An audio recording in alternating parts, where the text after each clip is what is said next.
السلام علیکم۔ Corona virus ایک ایسا لفظ جسے سنتے ہی اب اکتاہٹ سی ہونے لگتی ہے، اس لیے نہیں کہ ہم نے خوف کی وجہ سے کبوتروں کی طرح اپنی آنکھوں کو بند کر لیا، بلکہ اس لیے کہ کورونا وائرس کے جن پہلوؤں پہ بحث جاری ہے وہ ساری کی ساری بحث لا حاصل ہے۔ ہمیں بتایا جاتا ہے کہ کورونا وائرس کا کوئی علاج نہیں ہے، اس کا ایک ہی علاج ہے، وہ ہے ہمارے امیون سسٹم کا سٹرونگ ہونا۔ جتنا ہمارا امیون سسٹم سٹرونگ ہوگا اتنا ہی جلدی ہم ریکور ہوں گے۔ اور پھر آپ ہمیں یہ بھی بتاتے ہیں کہ ہمارے امیون سسٹم کے سٹرونگ کرنے والے فیکٹرز میں سے سب سے اہم فیکٹر ہمارا فیئر لیس ہونا ہے۔ جتنا ہم فیئر لیس ہوں گے اتنا ہی ہمارا امیون سسٹم سٹرونگ ہوگا۔ اور یہ سلوگن بھی بہت ہی اچھا ہے کہ ڈرنا نہیں، لڑنا ہے۔ مگر آپ لڑنے سے زیادہ ڈرنے کی تبلیغ کیوں کر رہے ہیں؟ جب کوئی بندہ اس مرض میں مبتلا ہو جاتا ہے تو آپ کی فرسٹ ایڈوائس یہی ہوتی ہے کہ آپ ریلیکس رہیں اور خوش رہیں۔ میں پوچھنا یہ چاہتا ہوں کہ سوگ کے ماحول میں خوشی کیسے منائیں؟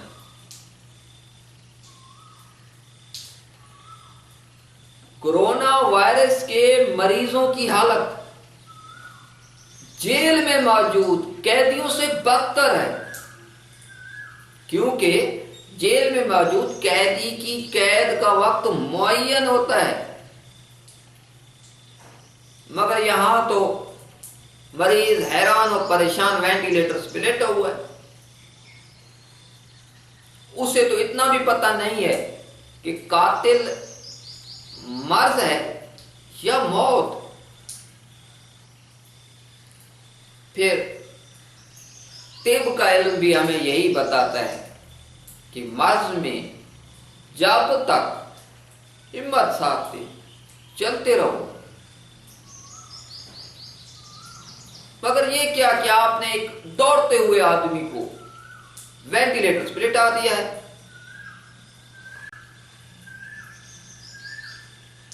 میں اکثر سوچتا ہوں کہ پتہ نہیں کیوں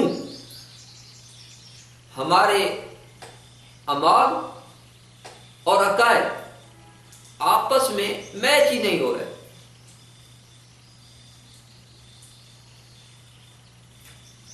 جب ہمارا یہ عقیدہ ہے کہ موت زندگی کی حفاظت کرتی ہے تو پھر کیوں ہم اپنے ہی محافظ سے ڈرے ہوئے؟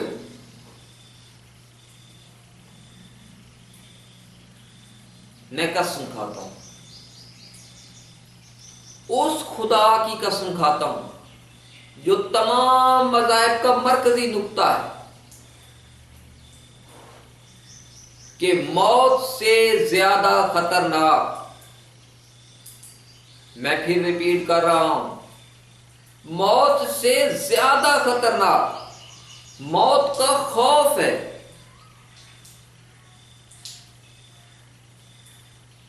اسی وجہ سے تو حضرت علی المرتضیٰ نے فرمایا کہ باہر کا خوف اندر کے خوف سے زیادہ ہوتا ہے۔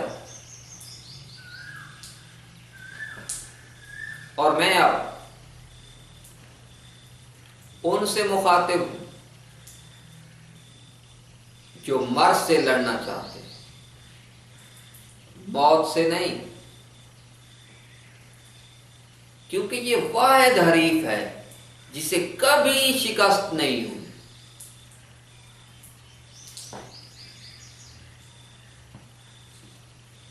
اب جب کہ ہمیں معلوم ہے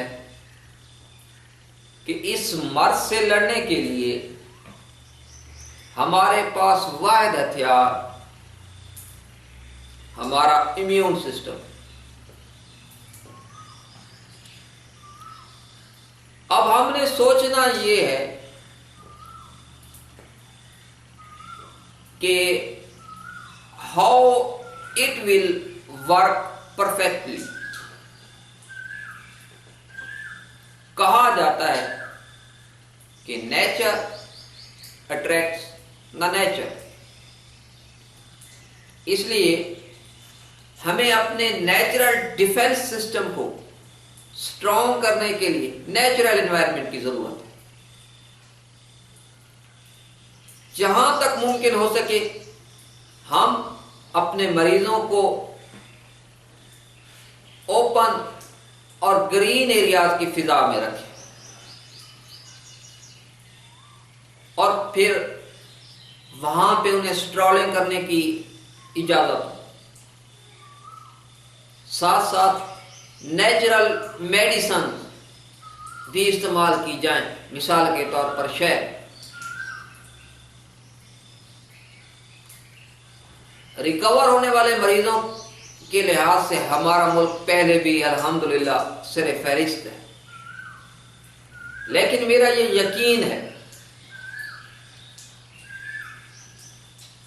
کہ اگر یہ سارے اقدامات کیے گئے تو ریکور ہونے والے مریضوں کی تعداد ڈبل ہو جائے گی. میری پرائم منسٹر عمران خان سے اور دیگر وزراء سے گزارش ہے کہ فی الفور ایسے ایریاز میں کم از کم ایک قرنطینہ سینٹر قائم کیا جائے اور پھر وہاں پہ کرونا وائرس کے مریضوں کا ایک تجرباتی گروپ منتخب کیا جائے اور پھر نتائج کا مشاہدہ کیا جائے. ہم ہمیشہ مشکل وقت میں بیرونی امداد کے کیوں طالب رہتے ہیں اور کیوں امید کرتے ہیں کہ کوئی ہمیں آ کے اس مشکل سے نکلنے کا راستہ بتائے. آج وقت ہے کہ ہم دنیا کو لیڈ کریں اور بتائیں کہ کیسے اس مرض سے نجات حاصل کرنی ہے. اگر میری یہ آواز افسران بالا تک نہیں پہنچ سکتی تو میری کرونا وائرس کے مریضوں سے گزارش ہے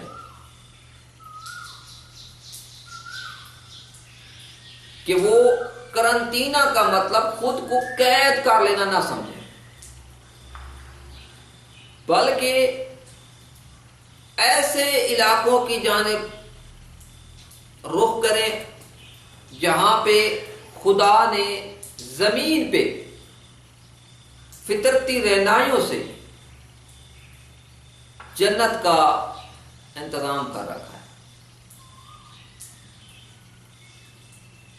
And then